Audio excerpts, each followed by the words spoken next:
जिसका डर था वही हुआ। ब्रैडकॉम ग्रुप में होगी बड़ी गिरावट। Hi, this is Dev and watching traders diary. और आज हम बात करने वाले हैं ब्रैडकॉम ग्रुप के स्टॉक के ऊपर।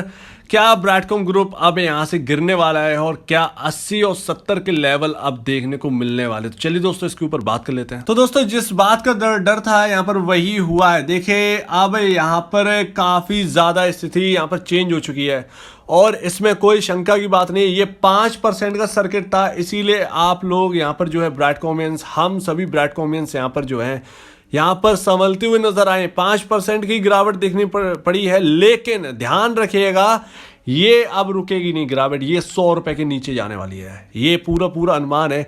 मार्केट टूट रहे हैं, ध्यान रखिएगा। कुछ चीजें मैं आपको बताने वाला हूं जिससे आप निश्चित रह सकते हैं, लेकिन यहां पर गिरावट हमें मार्केट के साथ देखने को मिलेगी।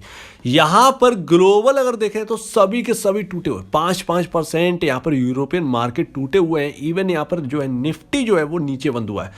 यहां पर कई दिनों से मैं आपसे कह रहा था, काफी ज्यादा मजाक भी उड़ाया जा रहा था। देखिए मैं सीधे सीधे कह रहा था कि यहां पर रशिया का डर है, ग्लोबल जो टेंशन है उसका डर है। यहाँ पर खरीदारी बिल्कुल भी मत करिएगा। नए लोग जो हैं बिल्कुल भी खरीदारी मत करिएगा, और पुराने लोग से मैं कहूँगा यहाँ पर पता नहीं निकल पाएंगे हम या नहीं निकल पाएंगे, लेकिन यहाँ पर जो है वो हमारे सामने है। अब हमारा जो शेयर है वो नीचे जाने वाला है, इसकी बात आप भी समझ रहे होंगे।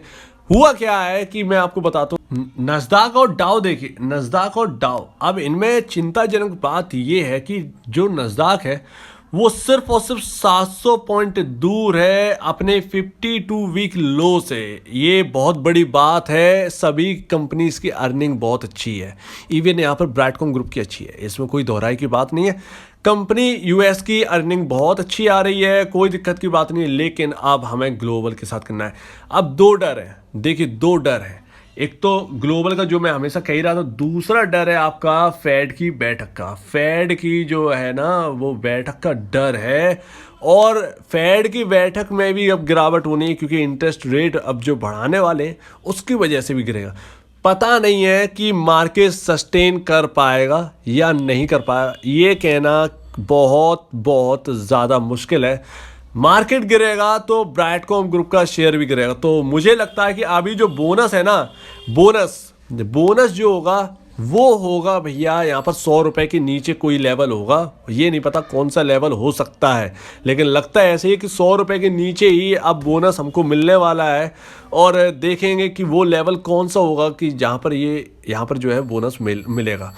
तो अभी मैं आपको बताता हूँ यहाँ पर स्थिति जो है ना वो गंभीरता से है। देखिए, लेकिन मैं आपको ये भी बता दूं कि नाटो ये स्थिति तब दिक्कत हो जाती है, नाटो या फिर यूएस इस वॉर में कूदा है, या यूके इस वॉर में कूद आए, तो ये पॉसिबल बिल्कुल भी नहीं है। देखिए यूक्रेन जो है ना वो नाटो का सदस्य भी नहीं है, तो नाटो तो इसमें फंसना नहीं चाहेगा, इस चीज में नहीं कूदेगा। बहुत ही ज्यादा मुश्किल है। नाटो तो नहीं आने वाला है, ठीक है ना, नाटो की फोर्सेस नहीं आने वाली है। अगर नाटो की फोर्सेस आती हैं तो आप यकीनन आप लिख के रख लीजिए, वर्ल्ड वॉर 3 हो जाएगा, वर्ल्ड वॉर 3। क्योंकि नाटो में कई देशों के यहाँ पर जो है सैनिक हैं, तो सीधी सी बात है कि नाटो का यहाँ पर जो है दिक्कत होगी, और नाटो से लड़ाई अगर होगी तो कई देशों से लड़ाई हो जाएगी, रूस की।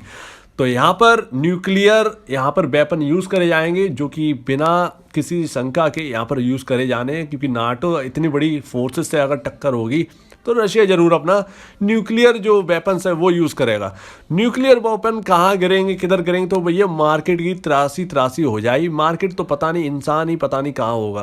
तो वही चीज़ है। तो नाटो, यूएस, यूके कोई नहीं आने वाला है, क्योंकि वर्ल्ड वॉर 3 छिड़ जाएगी। इसीलिए यूक्रेन की मदद के लिए कोई नहीं आएगा, सिर्फ आश्वासन दे सकते हैं बस। अभी यहाँ पर इस चीज़ का तो यहाँ पर क्लियर है कि ये नहीं होने वाली। अगर ये हो भी जाती है, अगर कोई देश कूद आता है, या देश के कई देश यहाँ पर जो है गुट बना कूदते हैं, वर्ल्ड वॉर 3 साफ सी बात है, ये आप भी जानते हैं वर्ल्ड वॉर 3। तो इसमें मार्केट का तो फिर पता ही नहीं, मार्केट निफ्टी कहाँ जाएगा, निफ्टी 3000 2000 पता नहीं किधर जाएगा, क्योंकि वर्ल्ड वॉर 3 छिड़ेगी तो कहाँ फिर दिखाई देगा कुछ भी। तो यही चीज़ है सामने जो हमको दिख रही है। तो अभी यहाँ पर जो है ये तो समझ में आ रहा है कि नाटो, यूएस, यूके कोई भी नहीं कूदने वाला है, फ्रांस किसी की फोर्सेस आगे नहीं बढ़ने वाली है। तो ये तो चिंता मुक्त की बात है। बाकी जो सिनेरियो है वो कब तक चलेगा ये नहीं पता है, 2 दिन 3 दिन 4 दिन नहीं पता, नहीं पता।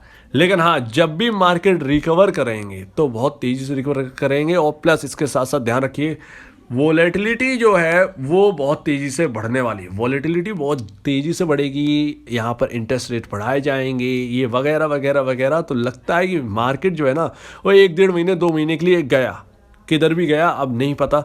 तो यहाँ पर ज़्यादा एक्सपेक्टेशन नहीं रखनी है, ब्रैडकॉम ग्रुप हो या अदर शेयर्स हो, ज़्यादा एक्सपेक्टेशन नहीं रखनी है बिल्कुल भी। आप भी समझ रहे होंगे इस वक्त स्थिति बहुत गंभीर हो चुकी है, और अगर यहाँ पर मसला सुलझ जाता है, ये मैटर अगर यहाँ पर सुलझता है तो यहाँ पर जो है रिकवरी थोड़ी थोड़ी देखने को मिल सकती है। लेकिन अदरवाइज यहाँ पर वॉलेटिलिटी ऐसी बनी रहेगी, गिरावट यहाँ पर देखने को मिल सकती है। अगर डाउ 52 वीक लो लगाता है, मान लीजिए डाउ अगर यहाँ पर जो है 30,000 का रह जाता है, तो आपका क्या लगता है आपका निफ्टी कहाँ होगा? आपका निफ्टी 14,000 मार जाएगा, 14,000 के आसपास का पहुंच जाएगा लेवल, और हमें भी 52 वीक लो के साथ गिरना पड़ेगा। इन सब में पता है दिक्कत क्या है, निफ्टी के साथ प्रॉब्लम क्या है, हमारे साथ ये क्यों घट रहा है? ये इसमें सभी की प्रॉब्लम जो है वो DIIs की वजह से। DIIs अभी मैं बताता हूँ किस तरीके से। तो DII करते क्या थे, देखिए यहाँ पर जो है बिकवाली होती थी, सारे यहाँ पर जो है ग्लोबल मार्केट गिरते थे, डाउ गिरता था, ग्लोबल मार्केट गिरते थे, लेकिन DIIs खरीदारी करके इसे जो है चांद पर पहुंचा देते थे और निफ्टी को कवर कर देते थे। मतलब क्या है इसका, ये होता था कि यहाँ पर जो है DIIs ग्लोबल मार्केट से काट देते थे निफ्टी को। हमें जिस हिसाब से गिरना चाहिए था उस हिसाब से हम गिरते नहीं थे। अब देखिए करेक्शन कितना हैवी है, 5.42% का ये फ्यूचर है, निफ्टी के फ्यूचर है। अभी 16,155 में ट्रेड कर रहा है, 16,247 रुपए पर क्लोजिंग दी है निफ्टी ने। देखिए क्या भुगतना पड़ रहा है। अब आओ खरीदारी करने के लिए, तो यही चीज है, मरवा देते थे पहले DIIs, और अब देखिए क्या भुगतना पड़ रहा है। तो ग्लोबल के साथ हम कभी चलते नहीं थे, अब खरीदारी करके दिखा दो, घंटा कुछ नहीं होगा। अब ये खुद दौड़ेंगे बिकवाली करने के लिए। DIIs आज आंकड़ा आना है, देखते हैं कितनी खरीदारी करी होगी इन बलवान लोगों ने। तो ये जो बेवकूफों वाली हरकत करते थे ना DIIs, ये इनको नहीं करनी चाहिए थी। सबसे पहली बात तो DIIs को ये नहीं करना चाहिए था। जो मार्केट सेंटीमेंट जो है ना बिगाड़ने का काम टोटल DIIs का भी है, इसमें हाथ है। जो ग्रो कर देते ना, निफ्टी को 17,000 ऊपर पहुंचा दिया, डाउ में कोई तेजी बनी नहीं, डाउ में कोई कवरी आई नहीं, रिकवर हो ही नहीं रहे ग्लोबल मार्केट, लेकिन निफ्टी रिकवर हो जाता। तो भैया कैसे सस्टेन कैसे कर लेंगे? तो ये प्रॉब्लम DIIs के साथ यहाँ पर जो है रहती थी। इसमें कई यहाँ पर जो है ट्रेडर्स का बहुत भारी लॉस होता था। अब लॉस DIIs का होगा, कर लो आके जो कुछ करना हो। तो अभी यहाँ पर जो है सिनेरियो यहाँ पर दूर रहिए, मेरा मानना तो यही है। यहाँ पर ज़्यादा एक्सपेक्टेशन मत रखिए। ब्रैडकॉम ग्रुप या अदर शेयर्स में अगर आप फंसे हैं, ब्रैडकॉम ग्रुप ये मानिए 5% का सर्किट है, कहीं 20% का होता तो आज 100 रुपए के नीचे आ जाता। अब देखना ये है कि निफ्टी खुलता कहाँ है। देखिए 247 में बंद हुआ, 155 यानी 16,155 पे चल रहा है। अब यहाँ पर अमेरिका क्या कहता है, कौन क्या कहता है, बातचीत अब ये सब होगी। लेकिन हाँ, सिनेरियो जो है वो हो गया। 3 दिन स्ट्रगल करना पड़ेगा, 3 या 4 दिन निफ्टी को स्ट्रगल करना पड़ सकता है, ये तो पूरी संभावना है। 3-4 दिन तो सस्टेन यहाँ पर जो करना बहुत ज़्यादा मुश्किल होगा निफ्टी को। तो देखते हैं आगे होता क्या है। हम और आपसे बात ही कर सकते हैं, लेकिन अब हमारे हाथ में कुछ भी नहीं है। जो बेचने का टाइम था निकल गया, वो गया। अब यहाँ पर जो है हर उछाल में बिकवाली करने की कोशिश करेगा, कोई भी इंसान हो बिकवाली करने की कोशिश करेगा। आज बहुत ज़्यादा लॉस हुआ है, मेरे ख्याल से आज लाखों करोड़ का घाटा हो गया है यहाँ पर स्टॉक मार्केट्स में। अगर ग्लोबल की पूरी चिंता देखी जाए तो 10 लाख करोड़ रुपए बर्बाद हो गया लोगों का आज। तो देखते हैं कि क्या होता है, लेकिन अभी नई खरीदारी से बिल्कुल दूर है। इवन ब्रैडकॉम ग्रुप और चाहे कोई भी शेयर हो, नई खरीदारी से दूर रहो। जब यहाँ पर जो है चिंताजनक बातें ख़त्म हो जाएंगी, ये सब समाप्त हो जाएगा, ये क्या जो रशिया और यूक्रेन का जो युद्ध चल रहा है ये शांत हो जाएगा, तब जाकर यहाँ पर जो है वॉलेटिलिटी यहाँ पर थमती हुई नज़र आएगी। तब पता नहीं क्या किधर की तरफ डायरेक्शन लेना है, फिर फेड का क्या है, फिर पता नहीं क्या अब होने वाला है, नहीं समझ में आ रहा है। इस वक्त तो कुछ भी समझ में नहीं आ रहा है। तो कई दिनों से चार्ट को एनालाइज कर रहे थे, कई दिनों से मैं कह रहा था 146 रुपये 50 पैसे का जो इंपॉर्टेंट लेवल है वो सस्टेन नहीं कर पा रहा है उसके ऊपर ब्रैडकॉम ग्रुप, और आज वो चीज़ हो ही गई है। तो अब पता नहीं किधर जाएंगे, लेकिन अभी आप अगर आप देखेंगे तो इसका RSI जो है ना वो लमसम 30 के आसपास होगा या उससे नीचे का होगा। मैंने अभी चेक नहीं किया है, लेकिन RSI यहाँ पर सीधा सीधा दिख ही रहा है। आपके चार्ट अगर आप सही से देखोगे ना तो यहाँ पर दिख रहा है। तो यहाँ पर नए लोग दूर रहे, पुराने लोग भाई पता नहीं यहाँ पर निकलना ठीक भी रहेगा इन लेवल्स पर या नहीं। इन लेवल्स का ये लेवल बचने ही नहीं है, तो पता नहीं क्या होने वाला है। लेकिन हम और आप सिर्फ देख सकते हैं, अभी ठंड रखिए, यहाँ पर देखते हैं कि आगे सिनेरियो क्या बनता है, तब कुछ यहाँ पर जो है यहाँ पर समझ में आने वाले। लेकिन अभी तो कुछ भी समझ में नहीं आ रहा है, तो यहाँ पर बच के रहिए। कोई किसी स्टॉक में ज़्यादा खरीदारी मत करिएगा, किसी में भी। हाँ, हालांकि लिस्ट बना लेना, मैं आपसे कहता हूँ लिस्ट बना लेना यहाँ पर किसी कई सारे स्टॉक्स की।